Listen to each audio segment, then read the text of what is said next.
Happy Wednesday, everybody. This is February 14th. You know what that means. Boy, guys, I hope you have taken care of your business today. I don't want you getting in trouble.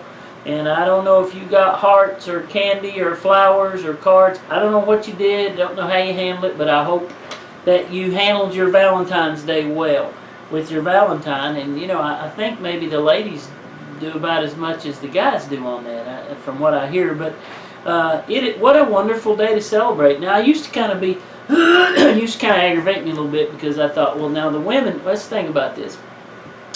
The women get birthdays, Mother's Day, and the guys get birthdays and Father's Day, and then there's Valentine's Day. So I'm just always trying to figure out who gets the best deal on that. So, but anyway, we'll just share it. How's that? So I hope you have, I wore my red today. I hope you have a wonderful Valentine's Day, and I want to talk today a little bit about love, as I think that would be an appropriate day to talk about it on Valentine's Day. But I want to thank you for visiting with me today and letting me come visit you in your home or there where you are at work, wherever you have your computer. And great for me to be able to visit with you today. I want to just rehearse a couple things. We had a phenomenal weekend last weekend, man, and it all started on Friday. We had our Valentine's dinner, and we had it at 73 in Main, here in Mount Pleasant, and that was the first big event that they've had in that venue. We had it upstairs, and we filled up the meeting room upstairs, the big banquet hall, and the decorations were beautiful, thanks to Sonia and Cecil and their helpers, and the food was great. We appreciate Anthony there at 73 in Main and Paige and all their workers. And man, it was a great event. I'm telling you, we had a great time. We laughed and ate and just had great music. So just thrilled to be able to do that right here in our community at 73 in Main. And it was a special time. We enjoyed a leadership brunch on Saturday. My friend Jim O'Neill was with us all weekend. He spoke to us Saturday and inspired us, and then he spoke in church on Sunday. He talked about, remember the soldiers, and they were arm in arm, marching together, striving together, the power of unity and being together at our Kingdom Outpost here in Mount Pleasant as we move forward. And I just so vividly remember those 5 soldiers moving forward together, striving together with their sword and their shield. And so thanks to Jim O'Neill and Sterling for being with us. We had a great weekend with them. And so we still, boy, a lot of really cool things coming up. This Sunday, I want to remind you, this is our last, number 6 in our series of the Parables of Christ. The parable this week is involves the Good Samaritan.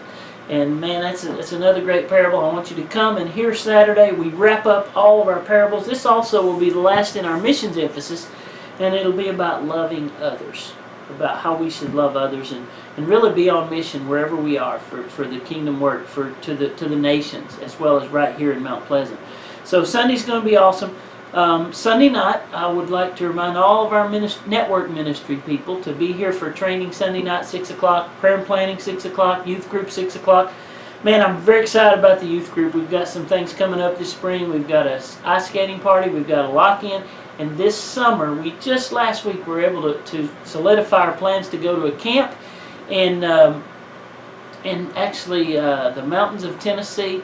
And we're going to go to a Word of Life camp with our teenagers, and it'll be second week in July. I'll tell you more about that, but I'm very excited about that.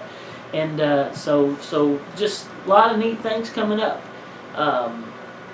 1 week from this Sunday, we would like to invite all of you to our Discover CCMP lunch. It will be Sunday after church on February 25th, and man, I can't wait for that. It'll be for all those who've been attending who would like to find out more about CCMP. We'll give you a syllabus, give you information, a packet, lots of information about CCMP, and I can't wait for that. But anyway, we have a lot of cool things. The 24th, well, actually, let's start with this Saturday. This Saturday is our Women's Ministry Brunch right here at the barn, 10 to 12. This Saturday, the 17th, for all of our ladies. Hope you all come. Men's breakfast next Saturday, the 24th.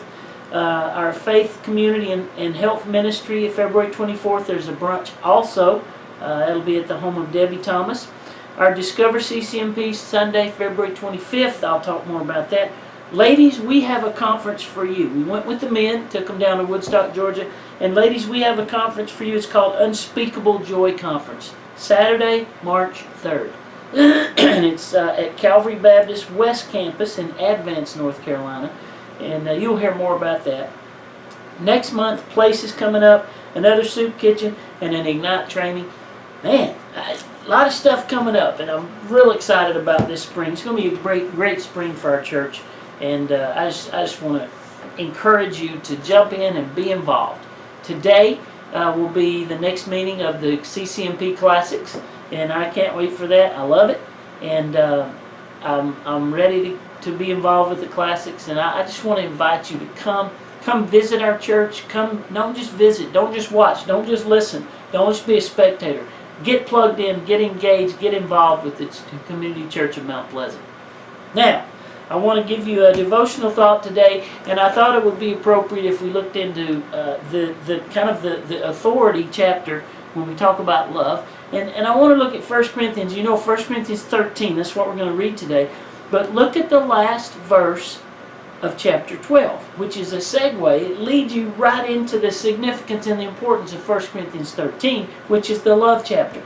Verse 31 of 1 Corinthians 12 says this, "But covet earnestly the best gifts, and yet I show unto you a more excellent way." There are many, many gifts and things that we can desire to have as of the Lord so that we can serve in our church and our community and be used for the kingdom work. And he says, covet the best gifts earnestly. And then he says, but I show you a more excellent way. There's lots of wonderful gifts, lots of wonderful things you can do in the kingdom in the body of Christ. But there is a more excellent gift. You know what that is? That leads us right into 1 Corinthians chapter 13. It's love. It's love. Love is the most important thing. And that's, Paul dedicates a whole chapter here to the church of Corinthians about love. So, I want to read this. I want to read to you 1 Corinthians 13. It's 13 verses, and just make an observation or two, and then we'll be finished with our devotional today. 1 Corinthians 13, the definition of love. This is the whole structure of love, which is the best way, Paul said. Verse 1, though I speak with the tongues of men and angels and have not love, I am become as a sounding brass and of a tinkling cymbal. This is the importance of love.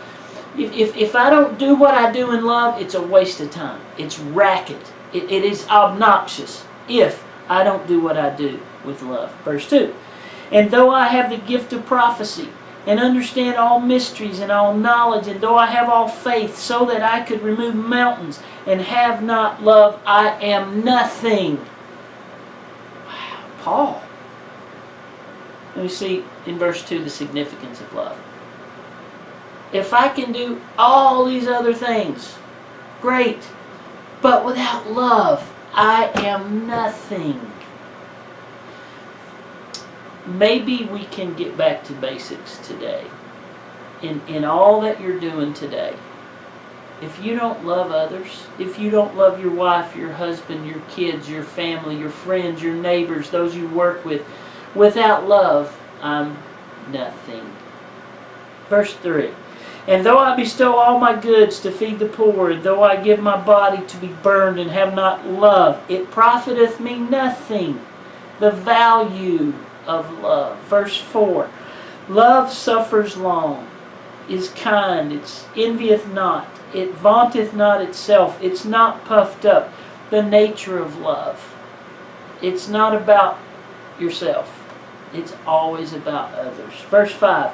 Love does not behave itself unseemly. It seeketh not its own. It's not easily provoked. It thinketh no evil. Verse 5. The discipline of love doesn't behave itself unseemly. It seeks not her own. It's not easily provoked. It thinketh no evil. Verse 6. Love rejoices not in iniquity, but rejoiceth in the truth. The hope of love. Truth.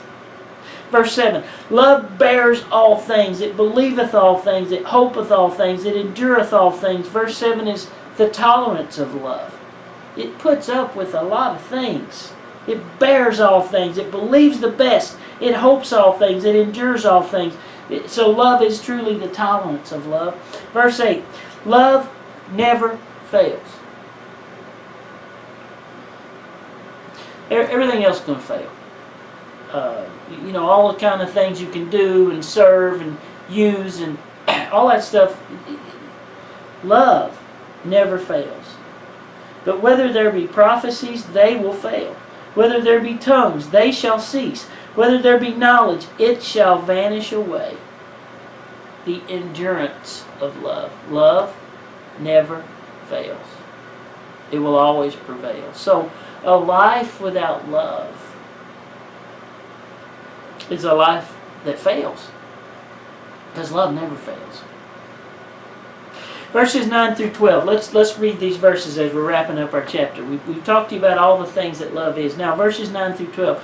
For we know in part, and we prophesy in part, but when that which is perfect is come, then that which is in part shall be done away with. When I was a child, I spoke as a child. And this is so practical. It makes sense.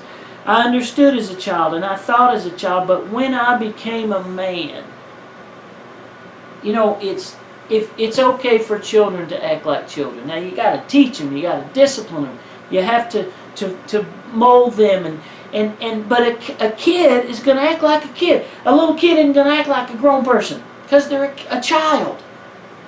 But when you become an adult, a man, a woman, you shouldn't still act like a child. You put away child. I see it, a lot of adults out here today in our society, and they're acting like children. They don't practice love. They're selfish. Life's about themselves. They're acting like children. They can't get along. They can't keep their marriage vows. Love is a commitment. It's a discipline. But we act like children. We act selfish. We want what's best for me. We want our way. When we grow up, we act like a grown-up. When we're a child, we act like a child. It's so interesting that this passage is thrown in here with the chapter on love.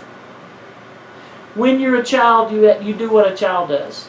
But when you're grown up, you know what I want to say sometimes to people? So you know what? Grow up.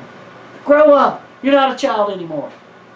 Verse 12. For now we see through a glass darkly or dimly or unclearly, but then face to face. Now I know in part, but then shall I know, even as I am known. Verse 13. And he wraps it up with verse 13 as he gives us really the priority of love. Verse 13, Paul says, and now abides faith, which is powerful.